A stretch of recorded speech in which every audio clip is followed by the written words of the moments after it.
एक गांव में मोहन नाम का बहुत गरीब व्यक्ति रहा करता था। मोहन के साथ उसके घर में उसकी पत्नी आशा और उसकी 5 वर्षीय बेटी निधि रहा करती थी।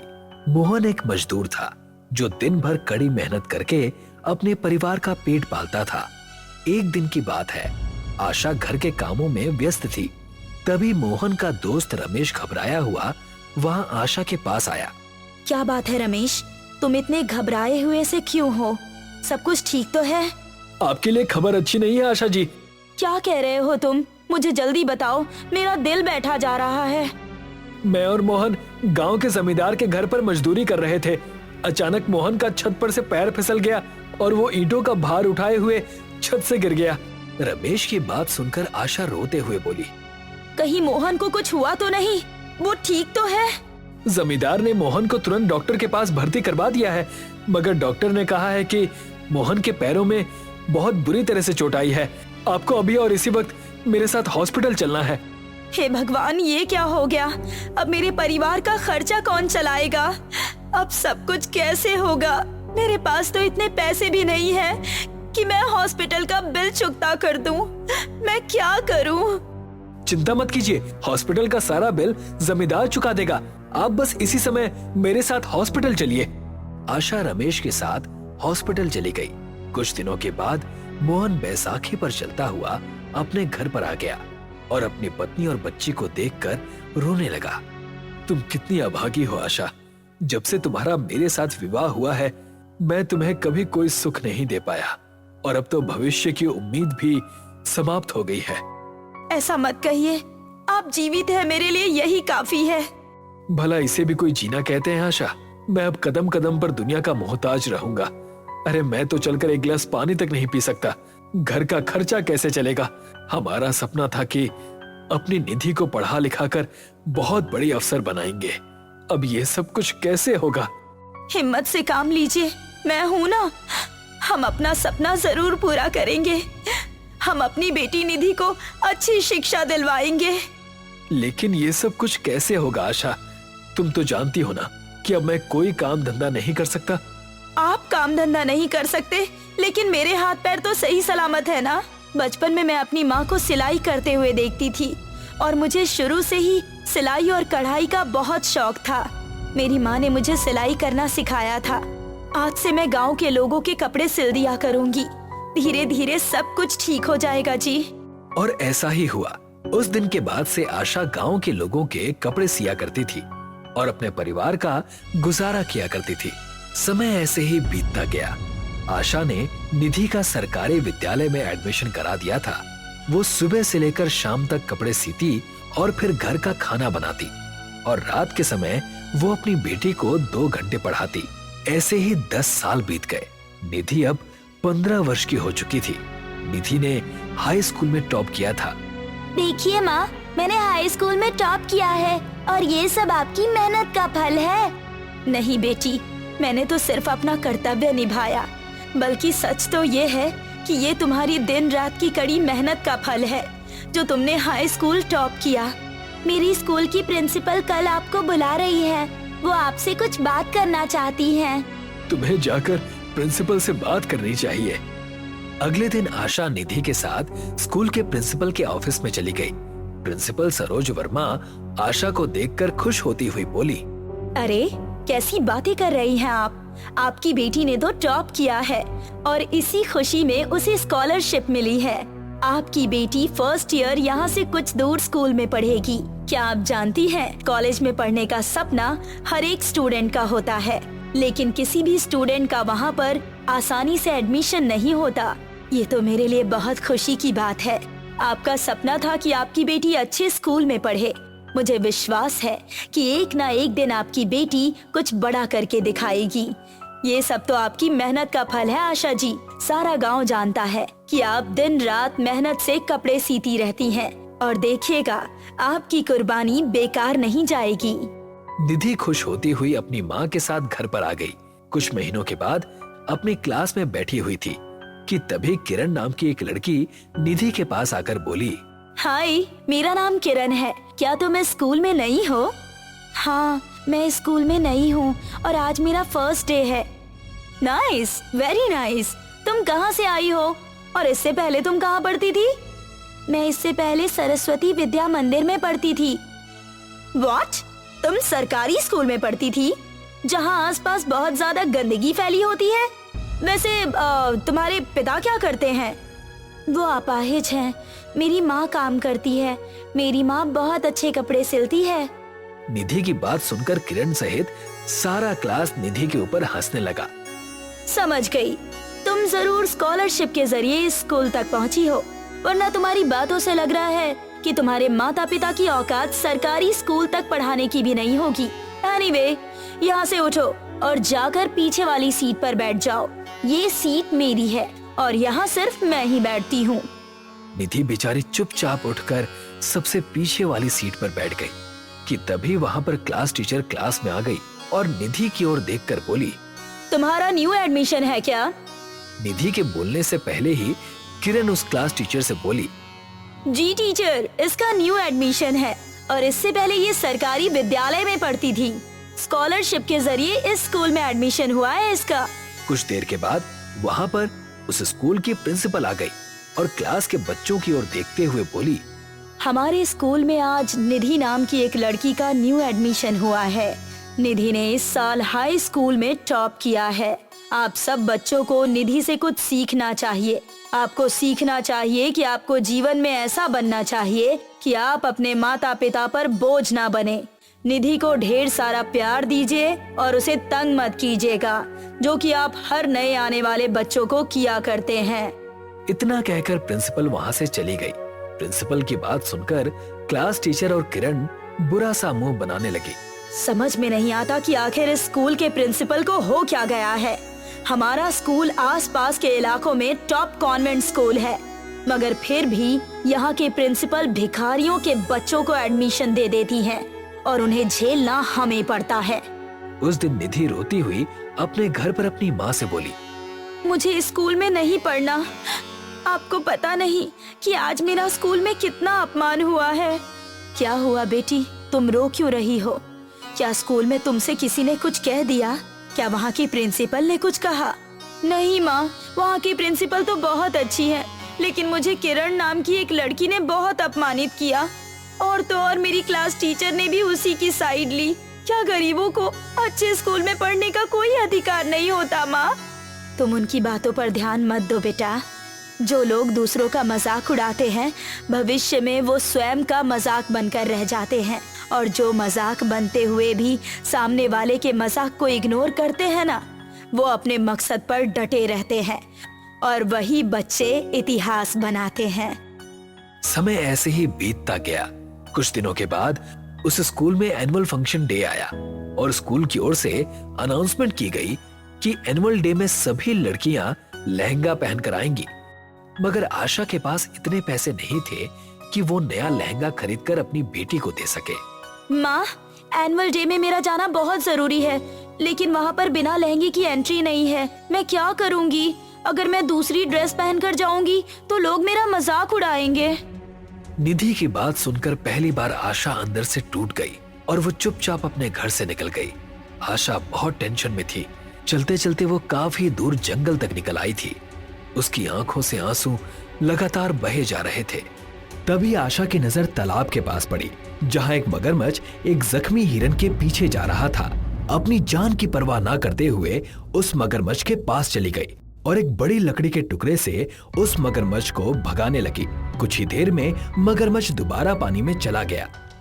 अचानक वो हिरन आशा की ओर देखकर बोला, तुमने मेरी जान बचाई है। तुम वाकई बहुत अच्छी इंसान हो, और अच्छे इंसान इस संसार में बहुत कम होते हैं। हिरन को बात करता देख आशा बुरी तरह से डर गई। तुम तो हिरन हो, तुम इंसानी भाषा में बात कैसे कर सकते हो? मैं एक जादुई हिरन हूँ। तुमने मेरी मदद की और मैं तुम्हारी मदद करूंगा। मैंने अपने जादू की शक्ति से तुम्हारे भूतकाल में सब देख लिया है। मैं जानता हूँ कि तुम परेशान क्यों हो। जब तुम जानते ही हो तो बताओ कि मैं क्या करूं? सच तो ये है कि आज मैं अंदर से बुरी तरह से टूट चुकी हूँ। तुम एक बहुत हिम्मत वाली महिला हो। हिम्मत मत हारो। वो सामने उस पेड़ को देख रही हो ना, उसके नीचे एक जादुई कागज पड़ा हुआ है। तुम उस जादुई कागज का अपनी बेटी के लिए अपने हाथ से लहंगा सिलो। तुम्हारा जीवन बदल जाएगा। इतना कहकर वो हिरण वहां से गायब हो गया। आशा ने देखा कि एक पेड़ के नीचे बहुत ही सुंदर रंग का कागज पड़ा हुआ था, जो कि किसी भी एंगल से कागज लग ही नहीं रहा था। आशा तुरंत उस जादुई कागज को लेकर घर पर आ गई और रात भर में ही उसने अपनी बेटी के लिए बहुत ही सुंदर लहंगा तैयार कर दिया। माँ, आपने तो बहुत सुंदर लहंगा बनाया है। आपको ये कपड़ा कहाँ से मिला जो बिल्कुल कागज की तरह मालूम होता है? निधि, ये कागज ही है। अब इससे आगे तुम कुछ मत पूछना। जाओ, अपने एनुअल फंक्शन डे की तैयारी करो। मुझे उम्मीद है कि इस साल का बेस्ट स्टूडेंट का अवार्ड तुम्हें ही मिलेगा। आशा उस लहंगे को पहनकर अपने स्कूल चली गई। उसके लहंगे को देखकर किरण और उसकी क्लास टीचर मजाक उड़ाने वाले अंदाज में देखने लगी। इस भिखारन का लहंगा तो कागज का मालूम होता है। अगर आप कहे तो मैं इस कागज के लहंगे को पानी में भिगो देती हूँ। जो भी करना है बहुत ध्यान से करना किरण, क्योंकि निधि इस स्कूल की प्रिंसिपल के बहुत मुंह लगी हुई है। अगर उन्हें पता लग गया तो इसमें मैं तुम्हारा साथ नहीं दूंगी। उसकी चिंता आप मत कीजिए मैम। कुछ देर के बाद प्रिंसिपल ने निधि का नाम मंच पर अनाउंस किया, लेकिन निधि को पता नहीं था कि किरण मंच के अंदर एक पर्दे के पीछे छुपी हुई थी। निधि जैसे ही मंच पर आई, किरण ने पर्दे के पीछे से उसके लहंगे के ऊपर पानी फेंक दिया। लहंगे पर पानी गिरते ही अचानक लहंगा देखते ही देखते हीरो के लहंगे में परिवर्तित हो गया। सामने बैठे हुए लोग फटी फटी आंखों से उस हीरे के सुंदर लहंगे को देखने लगे। तुम्हारा लहंगा तो बहुत ही सुंदर लग रहा है। यकीन मानो, मैंने इतना सुंदर लहंगा अपने जीवन में कभी नहीं देखा। इस साल का बेस्ट स्टूडेंट ईयर का अवार्ड तुम्हें जाता है। निधि, ये लो अपना अवार्ड।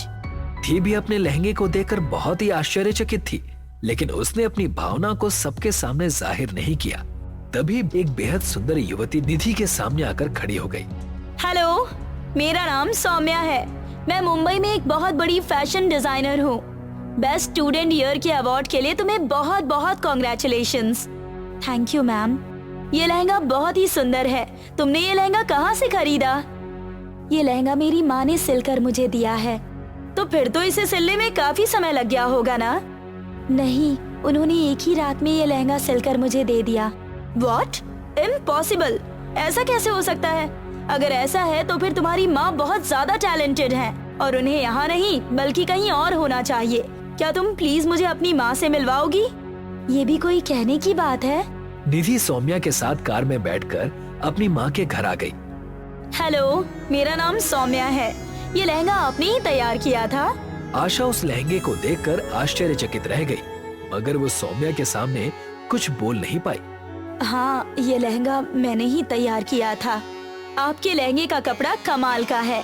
अगर मैं आपसे और भी इस तरह के कई लहंगे तैयार करने के लिए कहूँ तो क्या आप तैयार कर पाएंगी? हाँ हाँ, क्यों नहीं, बिल्कुल तैयार कर पाऊंगी। सौम्या 50 लाख रुपए का चेक आशा को देती हुई बोली, ये लीजिए 50 लाख का चेक, और आज के बाद इस तरह के लहंगे आप मुझे ही तैयार करके देंगी। अगली मुलाकात जल्द ही होगी। इतना कहकर सौम्या वहाँ से चली गई। ये सब कैसे हुआ बेटी? मैंने तो कागज का लहंगा सिला था। पता नहीं माँ, अचानक मेरे ऊपर किसी ने पानी फेंका और ये कागज का लहंगा हीरे के लहंगे में परिवर्तित हो गया। अब मैं क्या करूँ? सौम्या जी से मैं संकोच में कुछ बोल भी नहीं पाई। ये तो 50 लाख रुपए का चेक लगता है। मुझे उन्हें ये वापस करना पड़ेगा। तभी अचानक आशा का दरवाजा किसी ने खटखटाया। आशा निधि को लेकर बाहर निकल आए तो एक सुंदर युवक आशा के सामने खड़ा था। उस सुंदर युवक को देखकर आशा उससे बोली, आप कौन हैं? आपने मुझे पहचाना नहीं। पिछली बार आपने मुझे हिरण के रूप में देखा था। अब तो आप समझ ही गई होंगी कि मैं कौन हूँ। दरअसल मैं आपको ये बताने आया हूँ कि आप इस लहंगे का थोड़ा सा कपड़ा काट कर इसके ऊपर पानी डाल दीजिए। देखते ही देखते ये कपड़ा बहुत बड़ा हो जाएगा और फिर उसके बाद आप कपड़े का लहंगा सी लीजिए। सिलने के बाद आप उस पर दोबारा पानी डाल दीजिए। वो कागज का लहंगा हीरे के लहंगे में परिवर्तित हो जाएगा। मैंने आपसे कहा था ना कि आपका जीवन अब बदल जाएगा। इतना कहकर वो व्यक्ति वहाँ से चला गया। आशा ने उसके बताए अनुसार ठीक वैसा ही किया। देखते ही देखते आशा ने सौम्या का सारा ऑर्डर पूरा कर लिया और आशा का नाम टॉप फैशन डिजाइनर में आने लगा। आज आशा की फैक्ट्री में सैकड़ों वुमेन्स काम करती हैं और आशा आज भी उस जादुई कपड़े को इस्तेमाल करती है। ये आनंदपुर गांव था। गांव बहुत ही खुशहाल था। सभी लोग बहुत अच्छे थे और अपने अपने कामों में व्यस्त रहते थे। गांव के चौराहे के पास बच्चे खेला करते थे। गांव में हर साल एक उत्सव होता था, जिस उत्सव में बहुत सारी प्रतियोगिताएं होती थी और आज इस प्रतियोगिता का ऐलान होने वाला था। सुनो सुनो सुनो, इस साल गांव के वार्षिक उत्सव में एक नई प्रतियोगिता शामिल की गई है, फैंसी ड्रेस प्रतियोगिता। जो जीतेगा उसे चीफ गेस्ट के हाथों पुरस्कार मिलेगा और तो और इनाम में 10 बोरी अनाज, 2 बोरी दाल भी है। इसीलिए इस प्रतियोगिता में भाग जरूर लीजिए। फैंसी ड्रेस प्रतियोगिता, वो क्या होती है? इतना भी नहीं पता क्या बुद्धू? ये वो प्रतियोगिता है जिसमें हमें अलग वेश धारण करना होता है। मैं तो राजकुमारी का वेश धारण करूंगी। मैं भी। और तुम मीना? उससे क्या पूछ रही हो? उसके पास तो ढंग के कपड़े भी नहीं है। वो क्या प्रतियोगिता में भाग लेगी? हाँ। मीना ने अपने फटे पुराने कपड़े देखे और उसे शर्मिंदगी महसूस हुई। पर तभी मीना ने इनाम के बारे में सोचा। अगर मैं प्रतियोगिता जीत गई तो हमारे घर में कई महीनों का अनाज हो जाएगा। लेकिन मेरे पास तो कोई अच्छा कपड़ा नहीं है। माँ से पूछती हूँ। मीना दौड़ते हुए घर गई। उसकी माँ अनुराधा एक विधवा थी। अनुराधा को सिलाई का काम आता था, इसलिए वो दर्जी का काम करके अपना और अपनी बेटी का पेट पाल रही थी। उनकी आर्थिक स्थिति बहुत ही खराब थी। माँ, मुझे फैंसी ड्रेस कंपटीशन में हिस्सा लेना है। अब ये क्या नया? तू तो हमारी परिस्थिति जानती है ना मीना। हाँ माँ, पर इनाम 10 बोरी अनाज और 2 बोरी दाल है। यही सुनकर मैंने सोचा कि अगर मैं जीत गई तो कई महीनों का अनाज हमारे पास होगा। और तो और आपको तो कपड़े भी सिलने आते हैं। कपड़े सिलने आते तो हैं बेटा, पर सिलने के लिए हमारे पास कपड़े कहाँ हैं? मेरे पास तो बस सफेद साड़ियाँ हैं। अगर उससे तुम्हारे लिए कुछ सिलना हो तो बता दो। मीना सोचने लगी कि सफेद साड़ियों का वो क्या फैंसी ड्रेस बनवा सकती है। तभी उसे एक आइडिया आया। माँ, मैं परी बन सकती हूँ। परियां तो सफेद ड्रेस ही पहनती है ना?